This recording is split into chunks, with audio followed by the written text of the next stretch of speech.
প্রথমে তোমাদের একটি ভিডিও দেখাবো, তারপরে ভিডিওটি সবচেয়ে ফানি কমেন্ট গুলি পড়ে শোনাবো।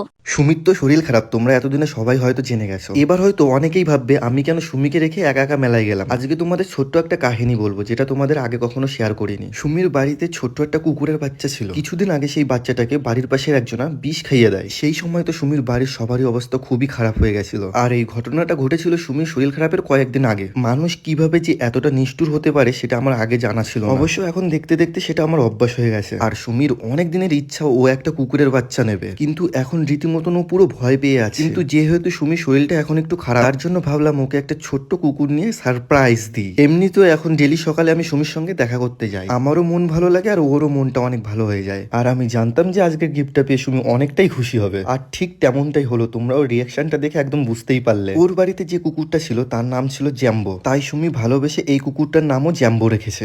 আচ্ছা, তোমাদের বাড়িতে কি কুকুরের বাচ্চা আছে? থাকলে অবশ্যই আমাকে নামটা জানিও। আজ যেমন সুমির বাড়িতে এসে ড্রাই ফ্রুট গুলো ওর জন্য পরিষ্কার করছিলাম, কারণ ডক্টর ডেলি সকালে ওকে এগুলো খেতে বলেছে। আরো অনেক কিছুই খেতে হয়, সেগুলো তোমাদের অন্য সময় শেয়ার করব। আর এখন সুমি অনেকটাই সুস্থ আছে। তোমরা সবাই ওর জন্য এত প্রে করেছো, তার জন্য তোমাদের অসংখ্য ধন্যবাদ। কিন্তু ওকে দেখে সবাই বুঝতেই পারছো সুমি আগের থেকে অনেকটাই রোগা হয়ে গেছে। কোনো ব্যাপার না, আবার ঠিক হয়ে যাবে। প্রায় 15 দিন ধরে ওর সঙ্গে যেটা গেছে সেটা আমরাই বুঝতে পারছি। চলো, এরকম ভিডিও চাইলে আমাকে জানিও। আবার দেখা হচ্ছে নেক্সট ভিডিওতে। चलिए शुरू करते हैं।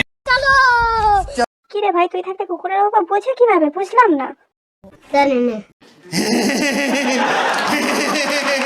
মাসের মধ্যে এতবার হানিমুন করতে গেলে শরীর তো খারাপ হবেই ভাই।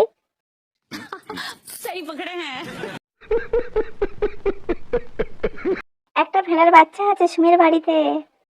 बड़ा हरामी हो बेटा।